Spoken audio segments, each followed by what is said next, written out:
મહાત્મા ગાંધીના મુખ્ય આંદોલનોની આ ઝડપી સમીક્ષા છે. આ માહિતી આપણને એકદમ સચોટ રીતે સમજાવે છે કે ખરેખર કેવી રીતે ગાંધીજીએ માત્ર સત્ય અને અહિંસાના પાયા પર એ સમયના એટલા મોટા બ્રિટિશ સામ્રાજ્ય સામે લડત આપી અને આખા દેશને એકજૂટ કર્યો. તો પહેલું, આ આખી ઐતિહાસિક સફરની શરૂઆત છે ને અમુક સ્થાનિક સમસ્યાઓથી થાય છે. જેમ કે 1917નો ચંપારણ સત્યાગ્રહ, જે ગળીની ખેતીના વિરોધમાં ગાંધીજીનો પહેલો સત્યાગ્રહ હતો. પછી 1918નો ખેડા સત્યાગ્રહ, જ્યાં પાક નિષ્ફળ જવા છતાં કર વસૂલાતો હતો, એની સામે લડત હતી. અને હા, 1918ની જ અમદાવાદ મિલ હડતાલ, જ્યાં યોગ્ય વેતન માટે તેમણે પહેલીવાર ઉપવાસનું શસ્ત્ર ઉગામ્યો.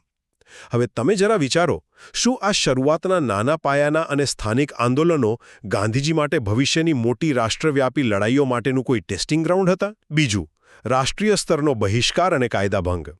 1920-22ના અસહકાર આંદોલનમાં બ્રિટિશ શાસનનો સખત વિરોધ થયો. વિદેશી વસ્તુઓનો બહિષ્કાર કરાયો અને લોકોને શાળા કે નોકરી છોડવાની અપીલ થઈ.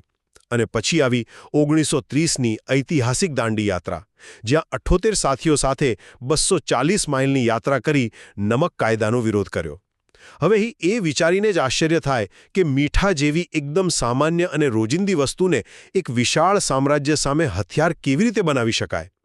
આ ગાંધીજીની એક મોટી વ્યૂહરચના હતી, જેના લીધે જ 1930-32માં લંડનમાં ભારતના ભવિષ્ય પર ચર્ચા કરવા માટે ગોળમેજ પરિષદનો પણ તખ્તો ઘડાયો. છેલ્લે વાત કરીએ આખરી પ્રહારની, એટલે કે 1942નું ભારત છોડો આંદોલન, જેમાં બ્રિટિશરોને સીધી જ ભારત છોડવાની માંગ કરાઈ અને દેશવાસીઓને મળ્યો એ ઐતિહાસિક નારો, કરો કે મરો.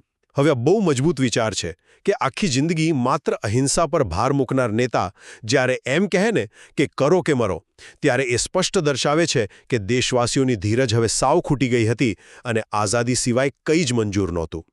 ટૂંકમાં કહીએ તો ગાંધીજીના તમામ આંદોલનોનો એક જ અર્થ છે: સત્યાગ્રહ, અહિંસા અને સ્વતંત્રતા માટેનો અડગ સંઘર્ષ. આ માહિતી ઇતિહાસના આ મહાન અધ્યાયને ઝડપથી યાદ રાખવા માટે તમારા માટે એકદમ ઉપયોગી સાબિત થશે.